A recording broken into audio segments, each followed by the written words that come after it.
mesas tripartitas por ¿Quiénes sectores. integran en Chile este consejo? Bueno, son organismos básicamente en Chile de carácter consultivo, no necesariamente son vinculantes, ¿no? Bueno, España tampoco es vinculante, ¿no? Tampoco No, es consultivo, claro. Ahora va en el número relativamente paritario, ¿no es cierto?, entre el sector patronal y el sector sindical.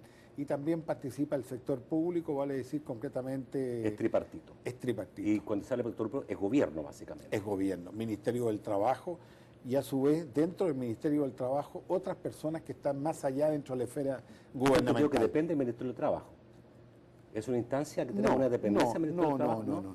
No, tiene una relación evidentemente, pero no es una dependencia de. Básicamente no, se trata de una instancia, yo diría, autónoma, en que se tiene que privilegiar el sector de los empleadores, el sector patronal y al sector sindical, con organizaciones, claro, debidamente representativas, autónomas, ¿no?, y existentes en el país que tengan respaldo y fuerza. ¿Cuántos miembros tiene? Ha variado en el tiempo tanto el Foro para el Desarrollo Productivo como el Consejo para el Diálogo Social, por ejemplo, dos instancias ya creadas, ¿no? Estamos hablando del orden de los 40 a 50 miembros aproximadamente. Una pregunta para ambos. ¿Subsiste el sistema político español sin este Consejo Económico y Social? O sea, si desapareciera el Consejo... ¿Se entiende hoy día en España posible el sistema democrático español sin este Consejo, o ya es imposible en una democracia a la altura, al nivel de España, se pueda prescindir de esta instancia de diálogo? Bueno, yo, para ser riguroso en la respuesta, diría que sería un retroceso, no que desapareciera la democracia. ¿Por qué?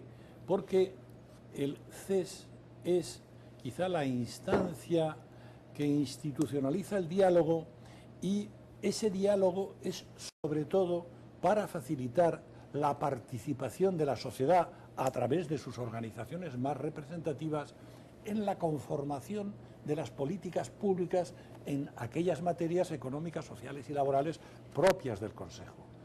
Esa idea de participación, esa idea de que a través de esa participación haya diálogo entre las partes que componen el Consejo, sobre la que hacemos un esfuerzo porque sabemos que el valor de las opiniones que emitimos a través de dictámenes, a través de informes y de distintas formas, es un valor que lo que añade es el consenso. Porque conocer lo que piensan los empresarios, conocer lo que piensan los sindicatos o conocer lo que piensan las organizaciones del tercer sector, eso se sabe afuera del CES. Sin embargo, que esos sectores nos pongamos de acuerdo, por ejemplo, hace muy poco tiempo, para hacer un análisis de la situación del sistema educativo en España en relación al sistema productivo, veamos los defectos que tiene el sistema educativo, propongamos decenas de medidas, eso tiene sin ninguna duda un valor de participación, de intervención de la sociedad civil en esa conformación de políticas públicas, y claro, prescindir de ese instrumento sería un paso atrás. Correcto. También me pregunta de otra manera, embajador Mata, ¿sigue siendo tan válido este diálogo social, en Chile, ¿no? Sí, diálogo sí, social correcto. en Chile, ¿tan válido el 90 como ahora? Absolutamente y plenamente válido. Y al contrario, yo diría, incluso tenemos que seguir avanzando, porque esto nos implica, ¿no es cierto?, instancias para la profundización de la democracia. Yo recordaba en la mañana, ¿no?, en la exposición en Funde, que claramente Chile en los últimos 25 años ha avanzado por un marco, ¿no?, de concertación política, social y económica muy amplia, ¿no?, en que fue posible, ¿no?, que nos constituyéramos en esa concertación hace ya 25 años sobre la base de consensos muy básicos de un proyecto país, ¿no? ¿Qué democracia queríamos construir? ¿Qué sistema de economía de mercado queríamos tener? El plan de las libertades públicas, el respeto a las organizaciones intermedias dentro de una sociedad civil, en fin, etcétera, etcétera. De manera tal, digamos, que el diálogo social está inmerso dentro de este gran acuerdo de concertación política que hoy día tenemos en Chile, que está originado en el propio, digamos, esfera de nuestro gobierno nacional. Y España y Chile tuvieron dictadura, y después de la dictadura, digamos, cierto, lograron, en el caso de España, el Pacto de Moncloa, en el caso de Chile, digamos, un proceso de concertación política en el país que obviamente ha hecho posible que sean países que se hayan desarrollado sobre la base de los grandes acuerdos. Vamos al corte a ver qué condiciones tenemos en nuestro país, vamos a preguntarle a nuestros invitados, ya volvemos. La gran pregunta que muchos se hacen es cuándo un país está preparado realmente para llevar a cabo este diálogo social, ¿no? La OIT habla de esas condiciones básicas que son para la creación de un consejo o de un diálogo social. Dice, digamos, primero hay que tener una voluntad política de todas las partes de entablar este diálogo social. Segundo, debe tener organizaciones de trabajadores y de empleados fuertes e independientes, dotadas de las capacidades técnicas y con acceso a la información necesaria para poder participar en el diálogo. Después, el respeto de los derechos fundamentales a la libertad sindical y a la negociación colectiva, tal como ha sido anunciado en los convenios número 87 y 98 de OIT. Cuarto, un respaldo institucional apropiado. Y cinco, un reconocimiento recíproco y un respeto mutuo entre las partes de los interlocutores sociales. Esto es obvio, ¿no? Yo no creo que merece mucha discusión. Pero, ¿qué pasa cuando a lo mejor en un país no están dadas todas estas condiciones? Aun cuando estas condiciones no estén dadas, ¿es posible llevar a cabo un diálogo o por lo menos intentarlo? Yo no solo creo que es posible, sino necesario.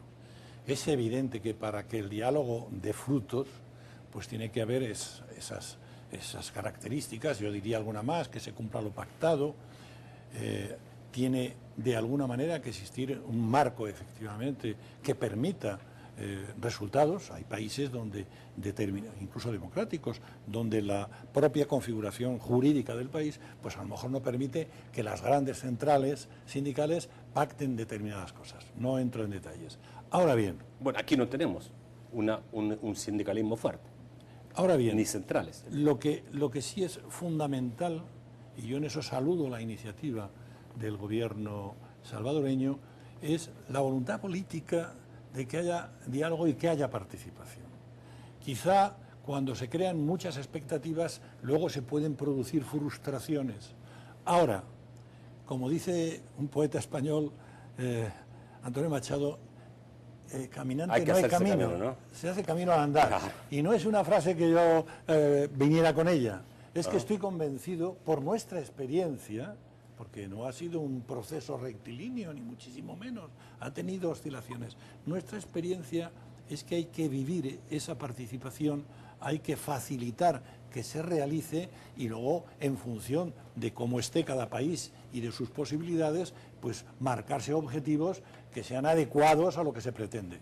Pero la participación y el diálogo son fundamentales y serán más fructíferos si existen esas condiciones. ¿Cómo están dadas las condiciones en Chile cuando se inicia el 90 este diálogo social que había sido interrumpido por la dictadura? Obviamente después de la dictadura la desconfianza era una cosa absoluta, digamos, ¿cierto? La representación también, etcétera. ¿Cómo se logra? Bueno, yo diría que a nosotros nos marcó muchísimo, ¿no? En un país que ha sido excepcionalmente democrático, ¿no? El grave quiebre del cuadro institucional que tuvimos nosotros en 1973 nos marcó profundamente, ¿no? Pero ya lo decíamos en la mañana, ¿no? Básicamente el desencuentro, ¿no? En 1973 de los demócratas finalmente nos llevó a un desencuentro, lo decíamos, ¿no? De la sociedad con la democracia. Yo diría que de este doloroso proceso que vivimos nosotros durante 17 años, ¿no? Surgió la posibilidad, la necesidad de ponernos de acuerdo distintas fuerzas políticas, sociales o económicas, yo diría en un proyecto básico, ¿no? En un proyecto unitario que nos permitiera básicamente, ¿no? Avanzar más allá de la dictadura hacia un sistema democrático. Fruto de esto es que finalmente surge la concertación política, ¿no? Social y económica entre fuerzas que fueron históricamente no solo dispares, antagónicas, incluso más que adversarias, yo diría enemigas. El 73 estaban claramente confrontadas gran parte de esas fuerzas que conformaron la concertación. Yo diría de una experiencia dolorosa como la que vivimos nosotros, excepcional desde el punto de vista que en Chile virtualmente no habíamos tenido nunca dictadura y nos habíamos organizado desde el punto de vista de una república libre, ¿no? Y respetuosa a los derechos de las personas muy tempranamente en 1830. De esa experiencia dolorosa que vivimos el 73, yo creo que fue claro para nosotros el llegar a concertar y a dialogar y a ser básicamente, digamos, un gran referente de un proyecto país. Ahora, a pesar de la dictadura, había una central unitaria sindical fuerte. Yo diría que fueron básicamente todas las organizaciones sociales, sindicales y políticas en Chile fueron proscritas. De manera tal que la Central Unitaria de Trabajadores se derrumbó en 1973, Pero mantuvo como su se nombre. derrumbó todo el Chile republicano. Pero mantuvo su nombre, mantuvo No, surgieron, ¿no?, una central democrática, ¿no?, una coordinadora nacional sindical, la que finalmente revivieron, ¿no?, la histórica central con un cambio de nombre, sí, ¿no?, que era Central Única de Trabajadores, pasó a ser Central Unitaria de Trabajadores.